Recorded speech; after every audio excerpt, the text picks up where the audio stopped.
What is going on, guys, and welcome back to Cinemaniac Central. It is the middle of September. This is when I decide to get ready to decorate for Halloween and celebrate.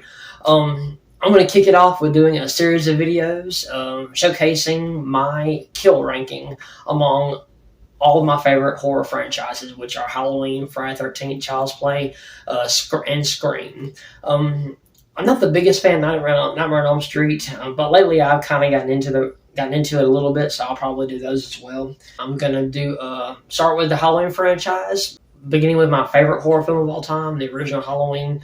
I'm gonna do each entry in each franchise one at a time and just rank all the deaths in each one. So let's just start with the original. Now, the original only has 6 deaths in it, so this is going to be a shorter video in comparison to the rest of them. So let's just dive right into it. And I also did include Lester the dog, so if you do not want to see that, just skip on to the next death, and let's get into it. Coming in at number 6 is going to be the mechanic. So with the mechanic, with this scene, we have Dr. Loomis, who is calling Haddonfield police and trying to warn them that Michael is headed that way, and he's coming, and after that, he finds the Rabbit and Red Matchstick book, and totally unaware of the mechanic's body that's in the bushes, where the camera kind of pans over to it, and we see the mechanic's body and nothing but a white T-shirt. Now with this death, it's an off-screen kill. That's why it's last. But it does have some impact to the film because it explains what Michael is going to be wearing for the rest of the film. So coming in at number 5, we have Lynda. So Lynda and her boyfriend Bob are just finished fooling around. She's filing her nails. Someone comes upstairs and wearing a sheet over his head and wearing Bob's glasses, and she thinks it's Bob, but we know who it is. And she gives us that iconic scene. See anything you like? And so she decides to call Laurie and find out where Annie is. And he comes up behind her and takes the telephone cord, begins to strangle her, and she's like, and she's not able to see who it is. This death is simple, getting strangled, but it kind of showcases Michael's kind of weird sense of humor that we don't see much, but he does it in some of it. He does it very subtly. Also teaches you never take your eyes off something you think is weird. But coming in at number 4 is going to be Annie.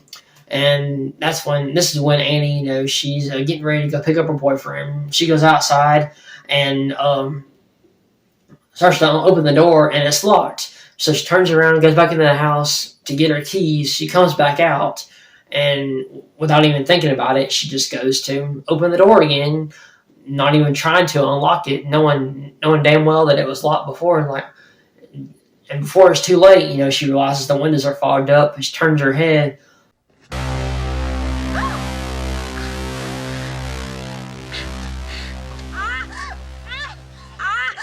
And for about 10 seconds, he's like, fuck it. Slits her throat. It's atmospheric. And just how out of nowhere he comes up from the back seat, and the music plays right there. This one also teaches you, hey, before you get into your car, always look in your back seat before you get inside. Otherwise, you're probably screwed. So coming in at number 3 is going to be Lester the dog. Now, this is for you dog lovers. So as I said before, if you're a dog lover and you don't want to see this, skip over to the next death. But with this scene, we have Michael. He's lurking outside, watching Annie. Annie hears barking outside. It's Lester. He's barking at Michael, annoying the shit out of Michael. So Annie's like, Lester's barking again. He's getting on my nerves again. And all of a sudden, he whimpers. And he's like, oh, never mind. Gets to find a hot date. And then it cuts to the bottom half of Lester just kind of drooping down. His body's just drooping down, and we hear him whimpering again. But what I like about the scene is it doesn't show you what Michael does, so that kind of leaves a lot of mystery. So what does he do? Does he stab him? Does he strangle him? What? And I like that. I really do. I don't like the fact that he killed a dog, but that's what makes this scene so heartbreaking.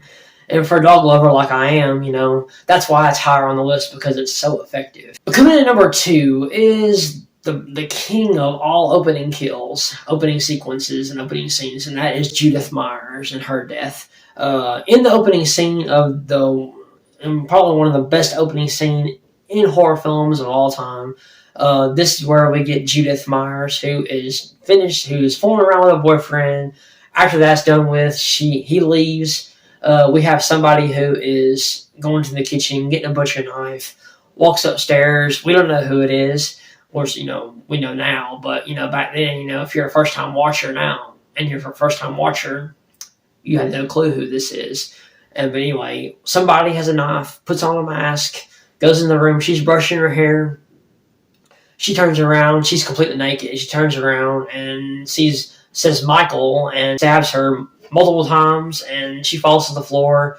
He runs downstairs, goes out the door. Parents come home, pulls off the mask, and yeah, it's revealed that it's a 6-year-old boy who has just murdered his older sister. And it's one of the most terrifying reveals in horror film history, in one of the most terrifying opening scenes in horror film history. And it's just, it really sets up everything that you're expected to see in the next hour and 20 minutes. And it's just absolutely terrifying. But coming in at number 1, the best kill in the original, and probably the best kill in the franchise because of how effective it is going to be Bob. So Bob, he is finished fooling around with Lynda. He's going downstairs to get some beer. He hears noises. He looks outside, calling out Annie and Lynda's names. Looks outside, nothing. Looks in one closet, nothing. Looks in another closet, and out jumps Michael Myers. Synced with that scary ass score. This is the scare that scared me half to death when I saw this for the first time. Come on now.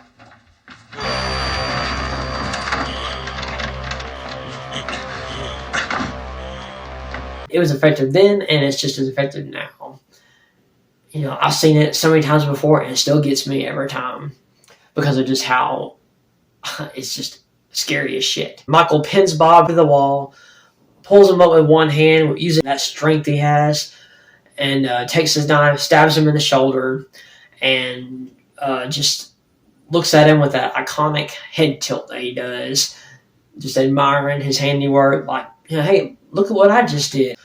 And that for me is the best kill in the original, and probably one of the best in the franchise. But that's it for this one, guys. I hope you guys enjoyed this video. Stay tuned for my kill ranking for Halloween 2, 1981. What are your favorite kills? What is your favorite kill of the original, or in the entire franchise for that matter? Love you guys. You guys are the best. And remember, be a good person, but don't take shit from anyone either. And I will see you next time.